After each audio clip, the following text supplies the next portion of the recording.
Hi, I'm Macy. And I'm Missy. We're best friends and business partners. And each week, we're going to bring you a quote that inspires us, and we're going to talk about it. Join us as we break down our favorite impactful messages for leadership and share how you can apply them to lead with confidence and purpose. Get ready for a fun and authentic journey into leadership, life, and everything in between.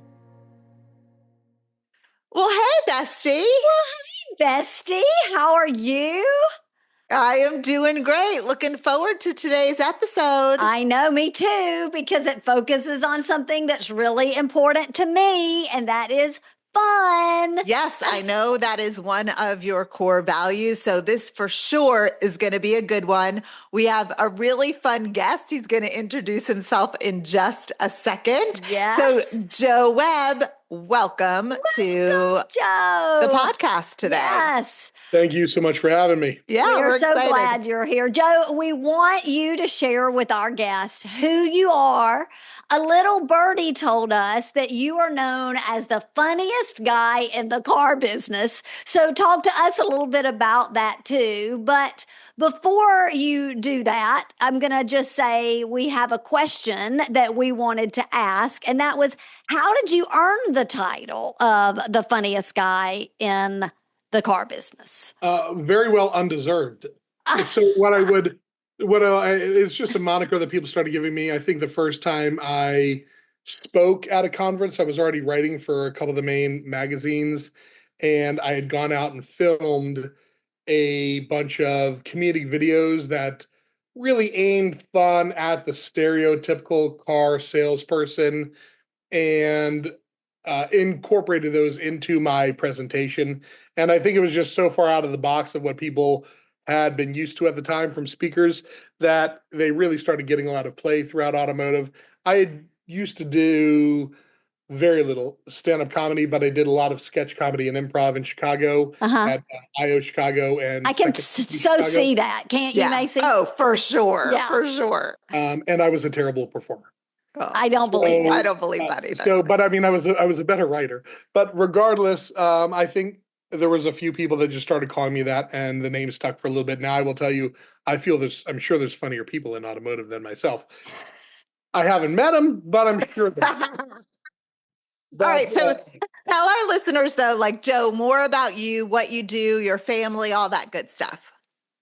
So, priorities first. I'll start with my work. Okay.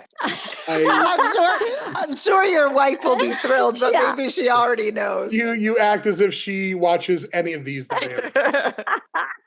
So I work with auto dealers and some automotive vendors throughout North America to help them improve how they communicate with their customers, quite frankly, whether it is, if I'm speaking to people in the automotive industry, I say, I help you learn to be more human and generate more engagement in sales. If I'm speaking to somebody who's not in automotive, I say, I teach bad people how to take money from good people.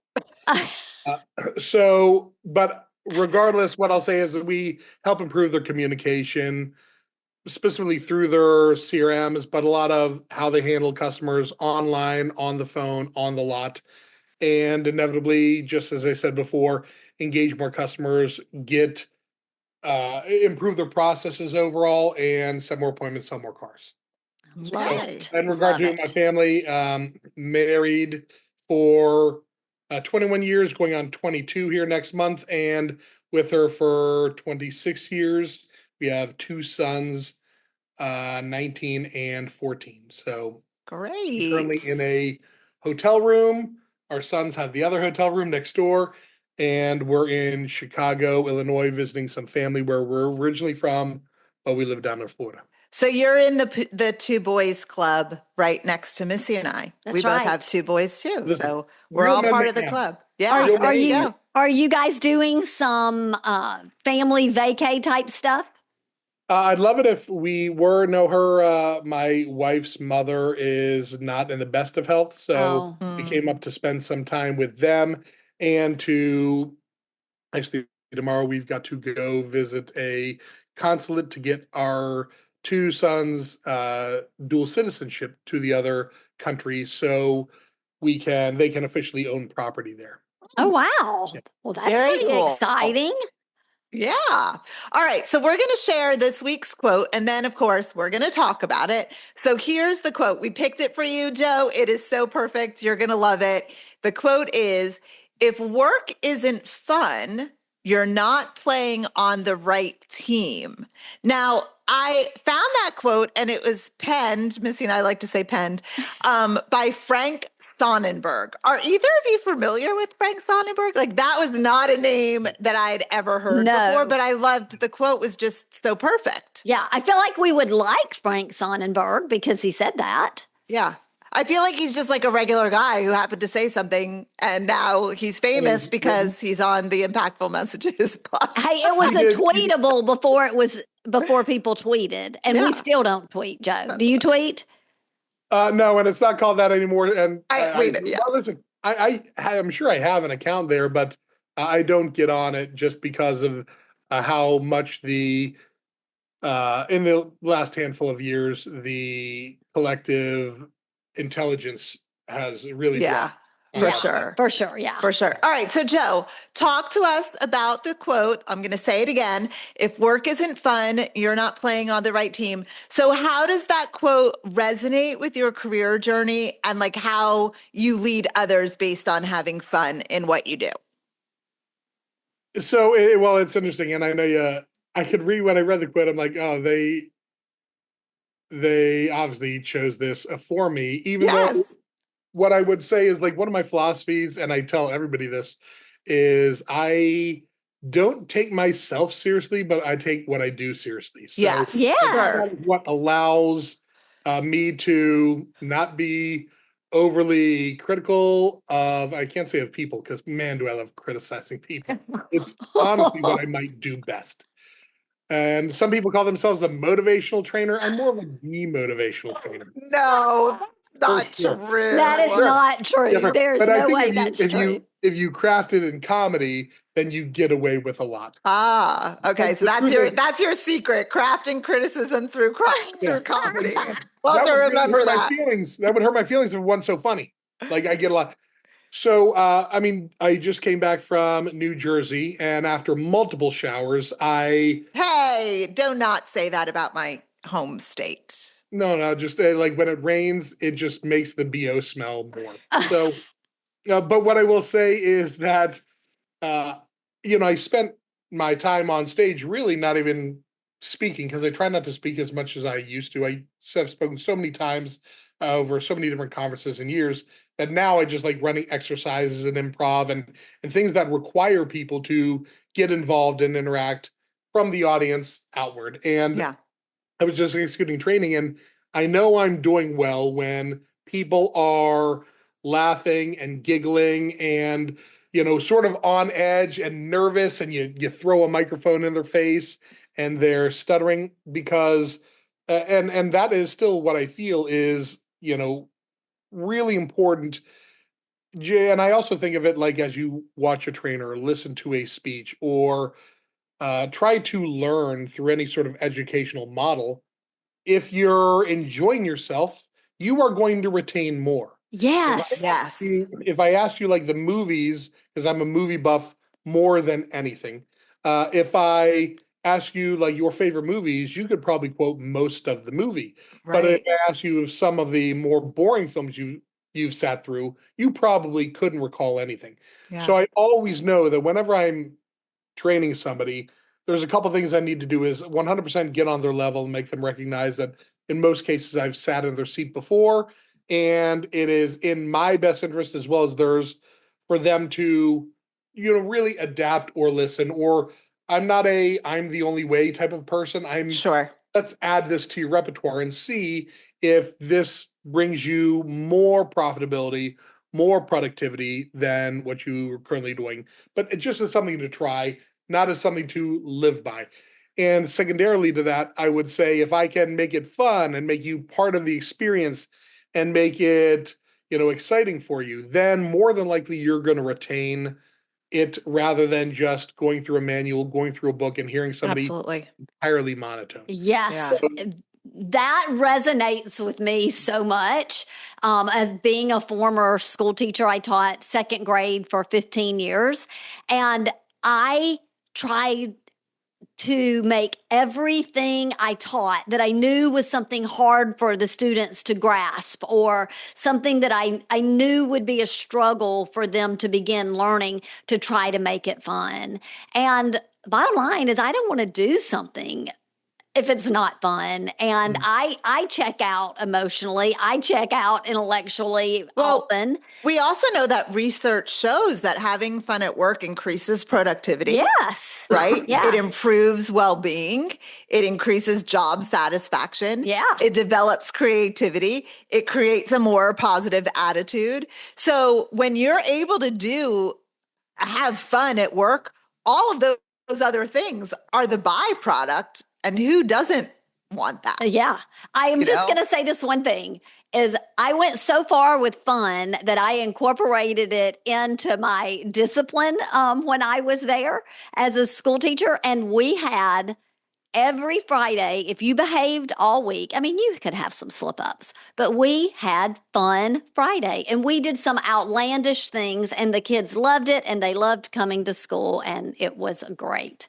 So, sorry, Jeremy, you didn't learn division, so you get to dance on the rat trap. No. Okay, so have you, Joe, ever worked with someone or a team that doesn't quite get it? Like, they don't get the importance of having fun? And kind of a follow-up to that would be, what do you say to leaders who dismiss fun at work as it's unprofessional and unnecessary? So it's great. So a few things I want to touch on, and I'm sure I'm going to forget a lot of it, but like, you don't have to love your job. Like, you really don't. Like, sometimes it is for the money. It's called work for a reason. It's not called fun. It's called work. So you don't have to love every single aspect. And I think some people stick around what they're doing because maybe they love the organization, but they don't love their job responsibilities. Maybe they love the job responsibilities, but they're not in love with the organization. Maybe they love their coworkers, but not the managers. Maybe they love their managers, aren't friends with the people that they work alongside. I think all you need to do is recognize the importance of how a relationship with one of those aspects, if you can find enjoyment in it, maybe not fun, but enjoyment in it, you can still make money. My son is in college, and I think for the longest time we've always told people, or told kids, do what you're passionate about, do what you love, do what you find fun, and you will never work a day in your life. That's but right. That's a little bit false, only because like there's a lot of people like, damn it, if I don't love video games, I'm gonna figure out a way. No, you're not. Okay, I'm sorry. So like what I try to tell my son is like, find what you're passionate about, but then find a job and study in what you're talented at. Oh, that's Ooh, good. that's good. Joe. Talented. Not everybody's good at what they're passionate about, but do what you're talented at that can make you money, and in all of your downtime, spend the money on what you're passionate about. Oh, that's good. That's That's really good good. advice. So listeners, if you're taking notes, write that down. Joe, was there a time, I'm sure there was, so choose one to share, a time that you helped a team find the fun, right? Like maybe they didn't realize they could have fun, or you brought it. They've never had a speaker or trainer like you, that really resulted in some big, like they saw big results after training with you, specifically because you made them see things from that fun lens or perspective. So share one of those that had happened. I can't say I'm that fun that people are like, no, it's because he made me laugh. Like I would say very often, at least in automotive, a lot of the training comes from internal and from the managers, and you're only able to learn from those who knows where they've learned something from, and they work alongside you. So the things they say, they might be the funniest person around, but when they're talking about work, it is in the framework of work, and it doesn't resonate or it doesn't stick. So yeah, we've had countless examples of successes where we've worked and done, on-site, interactive, hands-on training back and forth where we've shown results. But I can't say it's only a byproduct of having fun. I'd say that if you are, if you put yourself in the framework of, I am going to find something that I consider a win, that I consider challenging, that I Yes. consider, Right. enjoyable, and it turns into profit, it turns into money, it turns into a paycheck for me, then people can find, I can find the fun and everything. At the same time, most of it is extremely disrespectful or crass. But I am the person who, on the most horrible days in American history, says a completely unacceptable joke, and it's because I don't know how to deal with grief and or sorrow and or seriousness in any real fashion. My wife says the worst thing about me is that I'm so optimistic. So like I find a way that there, like, bad things can happen, do happen, they happen all the time, and I really feel in those instances, I just immediately gravitate towards how do I make it either more uncomfortable for people or funny for people to get beyond that hump of tears and sadness. And Have Yeah. you only ever worked in automotive, Joe? yeah, I mean, well, over the years we've been able to do things with app companies, with really rust protection products, with the hot tub industry, with the shipping Oh, I'm industry. sure there's So some real comedy in hot Oh, tub. there is. Oh my gosh. so what I will say is, again, and so we've been able to do some of that. And before I was in automotive, I was in the liquor, wine, beer, and spirits industry. So, There's but that was when humor in that. I was far. I mean, there's people that think they're funny when they have enough, Yeah, that's Yeah. true. That's and I true. was probably one of those people. But Well, yeah, but I in automotive, don't get me wrong. I mean, I think it is. There's such a negative stereotype of and automotive. there's so many cliches, Yeah. right? Mhm. That you can Some are play on that. some are deserved. Yeah. But I mean, I think everybody expects, when they walk into a dealership, that they're going to be greeted by the person who's male pattern baldness and he's got a mustache and he's, Wearing one of those suits, yeah, leisure wearing suits, I think they call them. Yeah. the patches on the arms, and he's got a pen right here and sunglasses up here, Yeah. and he's like one extra button showing a little extra chest hair. And he's dangling keys. You don't know why, and he's never pointing in one direction. It's like multiple directions. Like there's all those stereotypes, and I'm not saying I've never seen that person. I'm saying it's far fewer.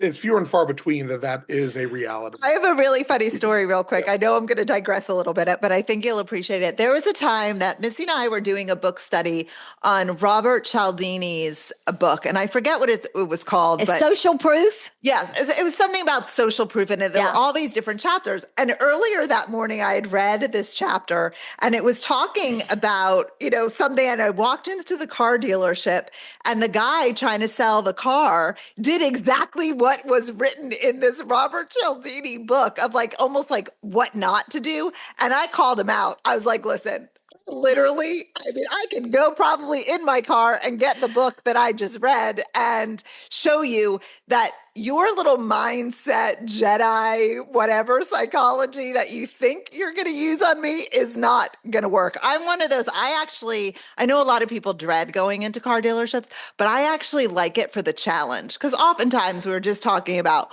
one of those cliches, like they do not take women seriously when buying a car for whatever reason. But I mean, I am one to make a decision. I write the check, I pay the bill, and I let them know, So it's just kind of, I have fun. I have And fun with anyone it. that's that broken, that doesn't recognize the power that women have in the automotive car shopping and or buying process, is just so far behind the times. They literally should be, just swept out of the. Swept Yeah. away, swept away. Yeah. I have to tell y'all, like my cheeks are already hurting. I'm laughing so hard. I love it so much. Okay, so Joe, it seems as though you blur that line between entertainment and education, which we think is amazing. Why does that matter, especially in a competitive industry like automotive? Hey, bestie. I was thinking about our listeners this morning and imagine that so many of them are like managers that we have worked with from all over the world for the past decade, feeling overwhelmed and spread thin. Yes, and they're probably finding themselves constantly repeating expectations, fixing mistakes, or carrying too much of the load, and it's time for a change. At Mpactful Messages, we specialize in helping managers in high stress jobs take back control of their team and their time. We know that they want to lead more effectively, increase team performance, and achieve all their goals without burning out. And we created a solution. That's right. If you're solving problems your team should be handling and you're explaining the same thing over and over again, and you're reacting to fires instead of leading forward, and you feel like it's all on you, you need to go right now to www.manager-reset.com and download our new guide. And here's the thing. You don't need a new planner or another motivational quote. You need a reset. So go right now to www.manager-reset.com for your free guide. You'll be so glad you did. Well, it matters. Again, I think I go back to the fact that work is work, and people need to find a brief reprieve to the daily grind of their responsibilities. And if somebody can come in and add just a modicum of joy and or interesting anecdotes or fun or cheap shots, whatever it is, like anything that can break the monotony of one more day of pushing yourself to sell or to learn. I think it's important to give people a small boost or a wake up call that makes them recognize there's more to the industry than just the daily program that they're set upon to do every single day. So I mean, why it's important in the industry, I don't know. I mean, I'd say it's helped me. If I didn't find fun in what I do, I would leave. I mean, me too. And granted, I'm this slightly mentally broken person that had done comedy for years and had done sales for years. That if the day that I know that like my jokes don't land, or somebody was just giving me grief about something.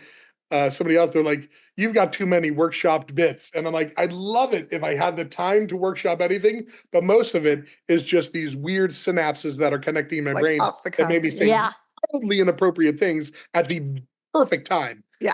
So I mean, as I said, there's nobody in my life that I like making laugh more than my kids. They are the harshest critics. My wife thinks I'm the most unfunny person in the world, regardless of how all of her friends are like, man, he's so funny. And laugh all day long. And she's like, imagine being married to somebody. Yeah, her eyes probably hurt all the time. Her eyes probably hurt from rolling so much, I would imagine. Exactly. Yeah. But I mean, why it's important to industry is you need to keep people I think moderately excited about what they do. Sure. And you need to never stop learning, never stop. You want your team to never stop learning, never stop experimenting with new ways to do business, but also a way that they can maybe embrace. And if they haven't had that trainer or consultant or a mentor that allows them to break out of their shell and show their personality, and with comedy comes your own personality, I think if you recognize that other people can do it, then you will find a way to endear yourself to others once you're able to break out of your shell. Yeah. And I think it's not just automotive. I mean, I think fun and comedy could be used in any industry. I think you might just have to tweak, obviously, what you're saying and based on who your audience is. I want to say one thing, kind of based on what both of you are saying. And Joe, I'm sure you've experienced this, Macy and I have, where you go in and you're doing a training and you've got, a few of the guys who are gals that are, sitting back and they've got their arms crossed and they're just like, here we go again. Yeah. And when you do just kind of authentically start saying things that are funny and you're laughing and you're doing things and they're having fun, to watch those kind of curmudgeon type people transform and actually enjoy the experience. It's one of the best parts of it to Macy and me, isn't it, Mayce? Because Yeah, I mean, we always like, love the ones. We always love. yes, We did a training not that long ago, and the night before, the guy took us out, and he's like, I don't know. I'm hopeful that this is going to work, but I don't yes, know. It's going to be a tough crowd." And we were like, "Don't you worry about it one iota. Like, yeah, we promise you that we have got this handled." Of course, the training went great. We got back to the office with, a glowing email like, "You girls knocked it out of the park. It was amazing." So that always does feel good, right? When you've got those crossed arm yes, people. And or if someone, especially for Joe, I could imagine like they're doing everything they can in their power not to laugh at one of your yes, jokes, right? Like, "I'm not going to laugh if it's the last thing I do." And then at the right, end, they're like, totally like break free Yeah. and yes, let I loose. mean, yeah, and when I say jokes, like I'm not up there and like, hey, ever see a priest and a rabbi walk into a bar? Like I don't. So I mean, sometimes it's just I was going around, as I said, at this conference, and I was just performing exercises, making them participate. And the weird things that go through my head, like I'm making them say how they greet customers on the phone, and one guy gets on like, "Hello, anime," and I immediately stop. I'm like, and when he's done, I said, you started off like Wolfman Jack as like an old 70s DJ. I said, but you ended up sounding like the guy who's not allowed within 50 yards of a playground. So I'm like, you've got to find that happy medium. Like I will call people out. If I see a curmudgeon, I will do something and I will work the crowd enough, so to speak, Yeah. get yes, them on my side. But if I can't do it, then I am going to make them the Do it. target of so many vicious retorts that Yeah. everybody else will turn on them and they Yeah. will recognize the error of their ways. That's funny. I'll just tell a short story. The first time I spoke at a conference, I was so excited. An old guy that has spoken for 30 years, phenomenal speaker, told me you have to do any single speech you give 20 times all the way through before you know it. So I had really rehearsed this 20, 25 times. And I brought one of my team members with me that worked for me. And I said, you stay up on stage, you handle the PowerPoint. I'm going to be down here with the people. And my first time speaking ever at an automotive conference, I said, every single person that walks in this room, I'm going to go up, I'm going to greet, I'm going to thank them for coming to my event because that's the right thing to do. So we're getting ready, and while I had some note cards, and I was ready for this, I was going to knock it out of the park. And the first woman walked in, and she sits halfway down. There's a huge room, and I walk over to her, and I'm like, "Hey, thanks so much for coming. My name is Joe, and you are?" And shake her hand, and I said, "How's the conference going for you?" She goes, I said, okay. Well, what you want to expand on that? And she's like, let's just hope you're a lot better than the other speakers. Cause she's like, if this is a dud, I'm going to go back and ask for my money back. Cause she's like, there needs to be different levels of expertise. And I don't know what I'm doing here otherwise. And I'm like, well, we're going to go over some things that are fundamentals, but hopefully we're going to do it in an interesting way. And I'll talk to you later. And I walked off, and I walk up, like walking down up towards the front of the stage. I'm like, why did I talk to her? And she completely blacked me out. I was up there like every single other person walked in that room and filled up this massive room, people standing in the back. And I pour myself 7 cups of water, and I'm going through it sweating already. I'm like, I'm looking up at him, and he knew that like I was completely out. And thank God he played like some Bob Marley just before I had to go on to sort of try to cool me down. But I will say I was so nervous. And then I gave my first presentation ever. It was an hour and 25 minutes, which is probably too long. Yeah, that's a The long first time. time anybody speaks. But again, I had all these incorporated videos. I don't remember a single person because it was so in my own head. I don't remember a single person laughing at a single thing. But maybe but they did. maybe they didn't because it was just so weird to see this. And after it was, don't get me wrong, I had this way that I finished. I really believed, and it's how I finished a lot of my stuff after that. I said, my name is Joe Webb, and my goal is to better the culture of car sales. It's a big goal, but I think I can do it, but I'm going to need your help. Who's with me? And the whole crowd, rah! And they all jump up and start, cheering. And it was really overwhelming and validating to me because I had, all these gimmicks, all these I was down to the beat. I knew every single joke all the way through, word for word. I wrote the entire thing out, and I was surrounded by all these people in all these different directions. And on cloud 9, I walk down and I see the woman sitting at a table in the expo hall, And I go over to her and I say, listen, I really appreciate you not getting up and leave right in the middle of it or early on because you're a dissatisfaction. I really appreciate you sticking out all the way through me. She's like, oh, shut up. You're the only reason that I am like still here. And she's like, I already spoke to the conference organizers and I keynoted the next year. Oh, Oh, that's that's awesome. so Yes, great. it was that was one of my more proud moments, Yeah. seeing that I could turn around somebody that like psychologically had made Yeah, it really ready did to a run for number. the hills, run for Yeah. the hills. Love Yeah. it. Let us ask you this, Joe, because we Yeah. love to give our listeners like action steps, things that they could apply right now. Like they're Yeah. listening, and they want to go and they want to apply based on what our quote is today. So if someone's listening and they're feeling stuck in their job or in their role, or the culture of the place where they work is like all stress and no joy, any advice for them? Like anything that they like, what's one thing? Not quit. I was What's going to say, one? he's going to I say know he's quit going and to get say a new quit. That's job. why I said don't do that. What's one thing that they could do right now where they are to bring a little bit more fun themselves instead of maybe relying on someone else to bring it?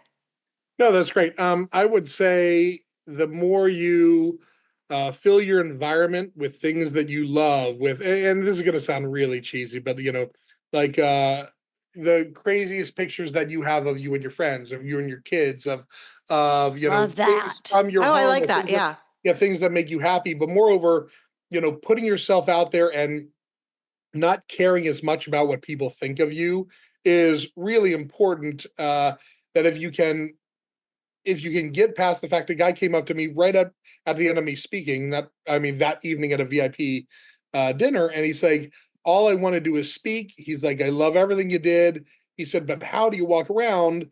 He's like, obviously there's no way to prepare for what you did because it's all interactive. He said, how do you walk around with that much confidence? And I'm like, it's because I'm dumb. Like if you're so dumb that you don't realize what the potential fallout is of you doing anything wrong or saying the wrong thing, then dumb people don't realize how dumb they are, so nothing really hurts them. Well, Nothing hurts. vulnerability, right? Being able to put yourself out there Yeah. just for the real person that you are. I love the that. picture thing though. Like I think that that's like I have a picture of my boys from when they were little and it's one of my most favorite pictures. It sits on my desk. It's them both making silly faces. Yeah. And like that to me brings such joy because now, of course, they know everything. They're teenagers, like, they're men on the verge of being men. They take themselves very seriously. But that photo on my desk, I could just look at it and then it brings me joy because it was a moment where they didn't take themselves too seriously. Love So that. I love that. That was And if I great may, like, advice. don't like what I'd say is never try to be funny. Like I don't ever try to be funny. I just try to be as real as I can. Yeah. And it doesn't matter to me. I naturally have always just been a lucky dude. I don't know what it is. Like I can get away with saying almost anything, and it's just somehow I'm still around, and I haven't been shot yet. Love it. So Love I'm it. sure it's coming. But No, it's regardless, I think if people learn to take themselves less seriously, like I demand attention and I demand respect and I demand this, if you just go and actively participate, actively Yeah. listen, throw yourself into it, and Play full out. take an improv class, take an acting class, like put yourself in uncomfortable situations where you don't care what the outcome is. So long as you're doing right by your organization when you're there and you're not doing anything to get them in any legal trouble, I think like the goal, the more you can be yourself, the more you are going to connect with customers. Yes. And Yeah. if you are happy, like I'm a big believer that like happy employees make happy customers. Absolutely. So As good. So good. organizations, we need to find a way to maybe lighten the load and the intensity on what we're maybe not expecting of them, but the seriousness of it all. Yeah. Yeah. And That's I so think good. if we can incorporate that, and don't get me wrong, I visit dealerships every day where salespeople are wildly stressed out and they're burnt out and they're at the verge of quitting. And sometimes people are. I'm a big believer in accountability, but sometimes there is a level of punishment without coaching that happens, and people get completely in their feelings in a way that isn't productive or for anybody. For dealership. Yeah. Well, I think that's a great segue as we wrap up for today and we share our one takeaway. If you only take one thing away from this episode, listeners, let it be this. Fun is a productivity tool, not a distraction, right? When people enjoy their work and feel connected to their team, they perform better. Yes. Joyful workplaces increase creativity and resilience and loyalty. If your team isn't smiling, it might be time to ask if they're on the right team or if you're leading the right way. That's right. I mean, having fun at work, it isn't a bonus. It's a sign that you're in the right place, right? When laughter and creativity are really part of the culture, it means that people are trusting, people are engaged. And then when people are trusting and they're engaged, performance naturally follows. Fun isn't the opposite of hard work. It's proof that the team is aligned. Ooh, that's good. Well, Joe, thank you so much for being with us today. If our listeners want to connect with you, how would they do that? They can go to dealerknows.com or they can email me at joe@dealerknows.com. I'm sort of an open book and happy to answer any questions or have any conversations. Fantastic. Well, we're going to put that in the show notes too. Yes, we will. And as we wrap up, we ask all our guests, Joe, what is your favorite leadership quote? A leadership quote. Okay.